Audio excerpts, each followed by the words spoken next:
नगर breaking. Lakshmibai प्रकाश सावंत राहणार घोडेगाव यांच्या घरावर काही गावगुंडांनी दगडफेक केली, मारहाण करण्यात आली.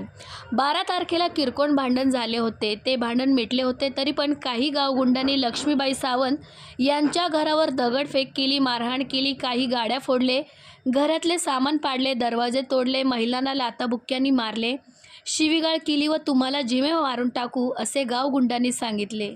त्यांना लवकरात लवकर अटक करावी अशी मागणी लक्ष्मीबाई सावंत यांनी मीडियाशी केली आहे. सावंत राहणार घोडेगाव, चांदा रस्ता. इथं हाणमार झाली. 5-6 लोक होती. त्यांनी रस्त्याला गाडी उभा केली. बाकीचे 3 जण आमच्या घरी आलेत आणि ते 5-6 जण रस्त्याला थांबलेत. घरी येऊन त्यांनी आम्हाला धपाधपा केला. आमच्या घरातली तोडफोड केली, गाडी फोडली. बारीक माझी मुलगी आहे एक, त्या मुलीला मला त्यांनी घरात येऊन आम्हाला धराची वाढायची, अजून काय काय घाणघाण बोलायची. आम्हाला दारामध्ये दगडफेक केली. आमच्यावर त्यांनी दगडफेक केली. घरामध्ये दरवाजा फोडला, पत्र फोडलं आमच्या घरातून. अजून अख्खं सामान आमच्या घरातलं खाली पाडलं. मुलीला हाताला धरून वाढत होती ती लोक. मी धरायला गेले, मला 2-3 फटके टाकलं डोळ्या बसून. माझ्या डोळ्यात ऑपरेशन झालेलं आहे. किती लोक होते, काय काय नाव होते ते लोक? आजीनाथ दादा शेगर, शिवाजी दादा शेगर, दीपक शिवाजी शेगर. लोकांनी आम्हाला हाणमार केली. इथं हाणमार केली तुमच्या घरावर? दगडफेक? हा, दगडफेक केली आमच्या घरावर. आणि ती घाणघाण आम्हाला लय शब्द घाणघाण काय काय बोलत होती. आमच्या घरी गोडी माणसं कुणीच नव्हती. आम्ही फक्त दोघीच. तुमच्या तर पोलीस प्रशासन अजून आली नाही आली. म्हणजे पंचनामाला सुद्धा आली नाही? नाही, कशालाच नाही. झाली तरी हा, पोलीस प्रशासन नाही आली. जागेवर आतापर्यंत आलेली नाही आली. तुमची माझा मुलगा होता एक लहान घरी, आणि तो गावामध्ये जागरणाला गेलेला होता. घरी माझा मालक नव्हता, कुणीच नव्हतं घरी. आम्ही फक्त दोघीच होतो.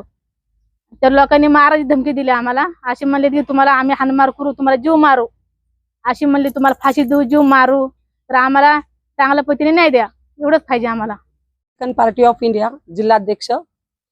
आज सकाळी 8 वाजता मला सुरेखा सावंत या महिलेचा फोन आला का मॅडम, मी रात्री एकटी असताना माझ्या घरी 4-5-6 जण माणसं येऊन माझे घर तोडफोड वगैरे केलेलं आहे.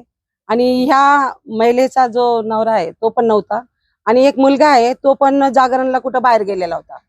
ही बाई एकटी बघून या लोकांनी तिच्या घरावर तोडफोड करून तिला जीवे मारण्याची, दगडफेक वगैरे केलेली आहे, तिला जीवे मारण्याची धमकी दिलेली आहे.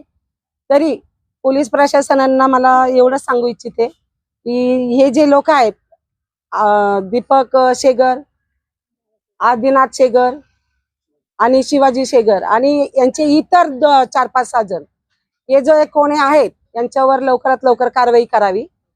याच्या अगोदर पण ही जी महिला आहे 13 तारखेला या SP ऑफिस मध्ये माझ्या बरोबर आल्या होत्या, पण त्या दिवशी शनिवार होता आणि SP साहेब पण नव्हते. त्यामुळं आम्ही त्या बाईला समजावून त्यांना सांगितलं की तुमच्या समाजामध्ये तुमच्या लोकांना एकत्रित करून तुम्ही कुठेतरी समजवण्याचा प्रयत्न करा, कारण ते पण तुमचेच लोक आहेत.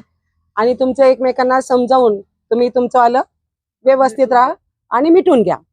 पण याच्या पलीकडे ह्या लोकांनी रात्री येऊन या बाईला परत मारहाण केलेली आहे आणि या घराची सगळी तोडफोड केलेली आहे. तिच्या घरामध्ये कोणी माणूस नसतानाही या महिलेला येऊन त्यांनी मारहाण वगैरे तर केलीच असेल. त्यांच्या डोळ्याला पण मारहाण लागलेली आहे. डोळा पण, घरातलं पण सामान सगळं अस्तव्यस्त केलेलं आहे. तरी पोलीस प्रशासनांना मी एवढं सांगू इच्छिते की हे जे लोक आहेत, आदिनाथ शेगर, दीपक शेगर, यांच्यावर चांगली कारवाई करा आणि या महिलेला कुठेतरी न्याय द्या. कारण यांच्यावर अगोदर पण त्या लोकांनी मारहाण केलेली होती आणि हे येऊन गेलेले. त्यावेळेस मी त्यांना समजून त्यांना पाठवून दिलं का नका करू म्हणून, तुमच्यामध्ये मिटून घ्या. आता तुमची पुढची मागणी काय आहे? माझी एवढीच मागणी आहे का ह्या लोकांनी पहिल्या वेळेस पण त्यांना मारहाण केलेली आहे आणि आता पण येऊन यांना मारहाण केलेली आहे, आणि पोलीस प्रशासनाने त्यांनाच उलट त्यांच्यावरच कारवाई केलेली नाही. त्या लोकांचं ऐकून त्या लोकांना सोडून दिलं आणि याच बिचाऱ्या लोकांवर कारवाई केलेली आहे.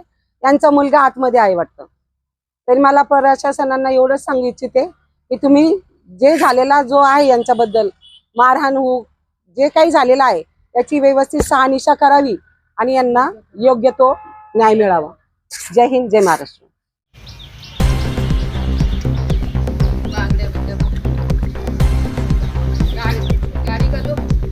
हा पहिले दगडाचं